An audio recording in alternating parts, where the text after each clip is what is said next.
sendiri pun pada akhirnya mencabut gugatan untuk penahanan ya, penangguhan tersebut. Nah, Gus sendiri menanggapinya seperti apa sih Gus polemik rumah tangga Iya, L dan ini R? sekarang teman-teman media saya tanya, jodoh itu di tangan siapa jodoh? Tuhan. Ini salahnya ini. Akhirnya ketika nggak berjodoh Tuhan yang disalahkan ya. Innallaha la yughayyiru ma biqaumin wa yughayyiru ma bi anfusihim. Allah tidak akan merubah nasib kita, hidup kita kalau bukan kitanya sendiri. Itu artinya jodoh itu di tangan kita. Kenapa saya katakan demikian?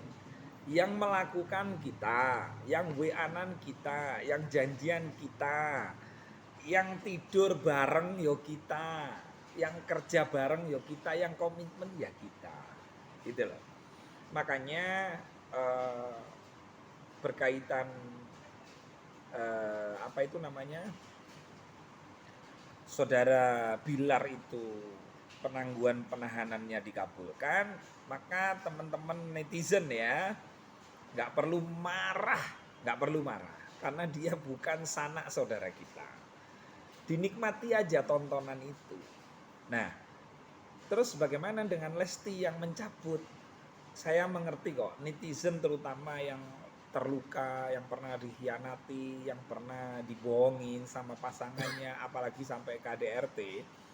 Maunya kemarin itu kan Lesti sebagai perwakilan teman-teman yang sedih itu, yang netizen. Lah kok ternyata dilalah dicabut kan itu kan. Lalu dilalah dicabut, akhirnya kecewa. Jangan, kalau kalian menjadi manusia yang gampang baperan, yang menjadi manusia yang kecewa, maka sampean sama berarti dengan orang yang selama ini jenengan bahas, baik itu B maupun L. Nah, bagaimana menyikapinya ketika kita yang harusnya kecewa sih polisi ya sebenarnya, sudah capek-capek ya laporan diterima, kemudian laporannya supaya minta ditindaklanjuti, kemudian ditinggal pergi ke luar negeri, lalu tiba-tiba datang minta dicabut. Yang harus capek itu ya polisi kita, tapi karena polisi itu kan jargonnya kan melindungi dan mengayomi.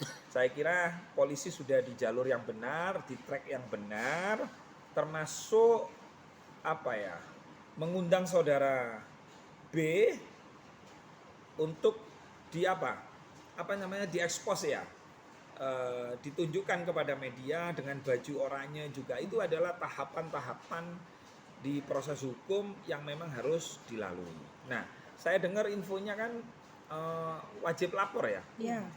Wajib lapor. Nah itu ya juga polisi sudah betul-betul menjalankan proses hukum ini dengan sebenar-benarnya. Kenapa kok wajib lapor? Apakah proses hukum ini berlanjut kok sampai ada wajib lapor, Mbak? Kurang paham juga, ada wajib lapor setiap Senin Ya, ya. berarti kasus ini walaupun saudara L itu dicabut tapi masih belum dikabulkan kan gitu kan. Nah, saya berharap dengan adanya kasus ini yang paling penting adalah Mbak Juni, Mbak Levi, bahwa dalam membangun rumah tangga, namanya aja rumah tangga. Ada apa kok ada kata-kata tangga? Karena tangga itu kan untuk naik, untuk turun, kadang naik, kadang turun, kan seperti itu. Terus apalagi yang ditanyakan lagi? Oke, Gus, tapi sebaik-baiknya berumah tangga itu ketika kasusnya seperti L dan dia sempat sudah melaporkan ke polisi, terus mencabut. Netizen kecewanya ya nextnya kalau berumah tangga atau punya masalah jangan dikit-dikit lapor gitu. Kayak netizen tuh merasa kecewa. Gus melihatnya seperti apa sih Gus? Iya, memang kasus ini kalaupun misalnya itu kembali untuk menjadi normal sedia kala, itu menurut analisa saya juga sulit ya. Karena apa? Karena pihak lakinya ini juga mengalami trauma. Jadi traumanya tidak hanya pihak korban, dalam hal ini saudari L kan gitu kan, tetapi pihak lakinya juga mengalami trauma. Traumanya apa? Diperiksa polisi, lalu kemudian ditahan, dia pakai baju oranye, lalu kemudian diekspos ke media dan disaksikan seluruh dunia. Ini juga trauma loh. Makanya nanti ketika kembali, kalau kembalinya hanya untuk perdamaian, bukan untuk tujuan membangun sebuah rumah tangga yang sakinah mawaddah warahmah, maka itu nanti akan muspro, sia-sia, dan bisa jadi itu akan terulang kembali. Karena apa? Ya satu contoh gini, misalnya pihak L lah, pihak L sekarang sudah diblokir ya, tidak boleh, pihak B ya, pihak Bilar itu kan sudah diblokir oleh TV. Ya otomatis padahal selama ini kan penghasilannya di dunia televisi. Nah itu nanti juga akan menjadi pembahasan, menjadi diskusi. Makanya kalau memang mau kembali secara normal, cari guru yang benar. Nah saudari Lesti ini kebetulan gurunya teman saya, sahabat saya ya, Ustadz Subhi tadi WA-an sama saya. Beliau ini memang adem orangnya. Tapi kan Ustadz Subhi tidak bisa tahu semua persoalan masalah rumah tangganya saudari L dan B ini gitu loh. Maka kuncinya kemarin saya wanti-wanti, jangan kembali karena anak, jangan pertimbangan karena anak, tapi pertimbanganlah karena Allah, karena cinta. Karena kalau kembali karena Allah dan karena cinta, maka saya yakin kasih sayang kepada anak ini tidak akan terkurangi sedikit pun. Malah berdua ini karena cinta, terus kemudian karena Allah juga membangun rumah tangga, maka saya pastikan anak ini ikut terangkat juga gitu loh. Tapi kalau kembalinya semata-mata ya demi anak saya harus mempertahankan, nanti ketika bertengkar, bentrok, apalagi terjadi KDRT karena pengalaman kemarin, kalau lapor resikonya begini nggak lapor, akhirnya kan dipikir sendiri sampai ngenes, sampai kurus, kan kasihan gitu loh. Maka dari itu saya berharap kalau memang ini nanti ada restoratif justice khusus kepada siapa ini Mas Bilar, jadilah suami yang ar-rijalu qawwamuna 'alan nisa, yaitu menjadi suami yang betul-betul melindungi istrinya, mengayomi istrinya. Jangan sampai ngomong cinta supaya kasusnya dicabut, jangan sampai itu. Kalau niatnya karena itu, pasti nanti akan ada prahara yang lebih besar. Tapi niatlah semata-mata karena Allah, niatlah semata-mata karena cinta. Nah, cinta itu apa sih? Cinta itu kan tujuan orang cinta itu adalah, tujuan cinta adalah membahagiakan orang yang kita cintai. Kalau L dan B ini punya prinsip bahwa tujuan cinta adalah membahagiakan orang yang kita cintai, lalu dua orang ini komitmen itu, maka saya yakin perlahan kepercayaan masyarakat, kepercayaan netizen yang asalnya kecewa itu akan tumbuh. Dan ini ujiannya sangat berat sekali. Kalau L sama B itu kembali, maka saya yakin ya, sponsor yang biasanya endorse itu juga ngitung gitu loh. Karena dua artis ini artis yang kontroversinya di mana? Yang satu KDRT, ini anggapan netizen. Yang satunya bikin laporan terus dicabut. Terkesan kayak main-main. Ngeprank. Nah, makanya ini pelajaran penting sangat. Jadi kalau mau lapor ke polisi harus betul-betul dipertimbangkan. Apalagi kalau itu menyangkut keartisan. Nah, banyak pertanyaan, kenapa kok banyak yang ikut campur? Itu konsekuensi. Artis itu besar ya karena masyarakat. Jadi ketika masyarakat itu menyuarakan, seperti misalnya siapa kemarin Mbak Marisa Ica ya, menyoroti itu, ya wajar, tidak apa-apa. Semua orang punya hak. Makanya kalau nggak mau disoroti jangan jadi artis. Gitu loh. Nah, yang membuat suasana gaduh ini semua kan sebenarnya mereka berdua. Kan gitu kan? Gitu. Tapi ya sudahlah. Memang manusia ini tak luput dari kesalahan. Kullu bani Adam khata'un Wa khairul khata'ina tawwabun. Setiap anak Adam, setiap manusia itu pasti mempunyai dosa dan kesalahan. Dan sebaik-baik orang yang punya dosa dan kesalahan adalah bertobat kepada Allah, berbuat baik. Kalau dua orang ini betul-betul berumah tangga diniati ibadah karena Allah, tidak usah menghiraukan suara sumbang, nggak usah. Kalau memang lurus, kalau memang cinta, wujudkan cinta itu.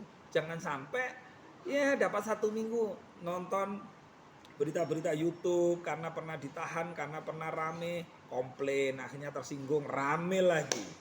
Itu ya. Nih, Gus, kalau untuk Masih ada ya? Dede Lesti sendiri kan dia memang sering mungkin kayak sharing cerita ke Ustadz Subki. Nah tadi juga Ustadz Subki juga bilang kalau Dede minta untuk uh, bimbing si RB ini gitu. Ya kalau ulama itu, makanya kemarin kan saya bilang tombok ati iku 5 wernane. Saya ambil lah yang nomor 3, wong kang soleh kumpulono. Ternyata kan Ustadz Subki ngomong itu kan karena Lesti minta supaya dibimbing. Saya yakin kalau ulama itu dimintain pasti mau untuk membimbing, karena itu kewajiban ulama untuk membimbing umatnya, terlepas itu artis atau tidak. Sekarang oke, Lesti niatnya baik tuh supaya Ustadz Subhi untuk membimbing RB. Bilar. Tapi Bilarnya hanya manggut-manggut aja tapi tidak dipraktekkan dalam kehidupan sehari-hari, maka itu percuma. Jadi tanpa bimbingan Ustadz pun, kalau memang niatnya membangun rumah tangga semata-mata karena Allah, niatnya membangun rumah tangga karena cinta dan ingin bertujuan untuk mendapatkan tiket menuju surga, maka saya yakin ujian-ujian itu akan dilalui. Dan ingat, punya suami tampan itu ujiannya berat sekali. Sama sebaliknya, punya istri cantik juga berat sekali ujiannya. Apalagi ditambah kaya, istrinya kaya, suaminya tampan juga kaya. Wah, ini ujiannya sangat dekat sekali. Kalau tidak beriman, saya yakin akan nyungsep, jungkel, senjungkel-jungkelnya. Itu ya Mbak Juni ya, Mbak Levi ya. Gus, tapi kalau untuk Dede sama Kabi sendiri, kalau misalkan mereka bersatu kembali, ada nggak sih saran untuk atau pesan untuk keduanya agar nantinya menjalani itu tidak saling mengungkit? Oke, pertama begini, saya kan laki-laki. Siapa saya yang tidak kepingin punya istri cantik, betul. Nah, Lesti itu sebenarnya cantik, suaranya bagus. Cuman saran saya, adik Lesti harus hilangkan pikiran-pikiran yang negatif. Rajin mengkonsumsi gitu kan, supaya sehat, supaya seksi gitu kan. Ustadz Subeki kan sampai bilang kurus gitu kan. Nah, itu juga pengaruh dalam rumah tangga itu. Gitu loh. Ini dalam rangka bentuk sayang, bentuk cinta saya kepada Lesti. Kalau memang tujuannya ingin membangun loh ya. Nah, kalau dari segi fisik, adik Lesti suaranya bagus. Mungkin tinggal bagaimana kelihatan sehat, seksi. Karena Lesti untuk urusan cinta tidak diragukan gitu loh. Yang diragukan kan pihak lakinya ini. Karena lakinya ini, ya itu resikonya orang tampan itu ya begitu itu gitu loh. Makanya ada 4 ya dulu. Kamu kalau mau menikah, carilah pertama karena hartanya. Nomor 2 karena wajahnya. Nomor 3 karena keturunannya. Ini agama mengajarkan. Tapi 1, 2, 3 ini tidak ada artinya kalau akhlak tidak didapat. Nah, kan gitu. Nah, paling penting ini akhlak. Nah, maka dari itu saya berdoa mudah-mudahan Bilar kalau memang ingin kembali, karena Lesti juga sudah memaafkan, jangan sampai terulang kembali. Kalau terulang kembali, aduh, laknat akan datang dengan cepat dan membuat Anda makin terpuruk. Itu ya. Oke? Aku suwun.